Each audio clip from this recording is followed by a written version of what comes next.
எண்ணெய் காஞ்சோடனையும் சிக்கன் அரைச்சி அதில் போடணும். சிக்கனை போட்டு திரைய போட்டு மூடி போடணும். மூடியை திறந்துட்டு உருளைக்கிழங்கு அதில் போடணும். உப்பு,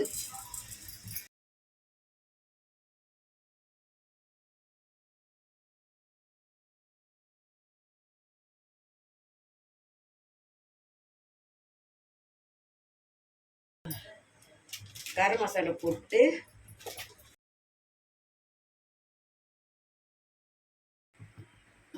மிளகாத்தூள் அப்படி போடணும்.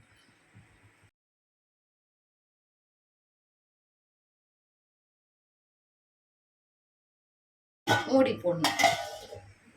மூடி போட்டு கொஞ்ச நேரம் அப்படியே வேக வைக்கணும். நல்லா கலரி விட்டுட்டு இன்னும் ஒரு 5 நிமிஷம் அப்படியே அடுப்புலேயே 5 நிமிஷம் விட்டோமா நல்லா ட்ரையாக ஆகிடும். இப்போ மூடி போடணும்.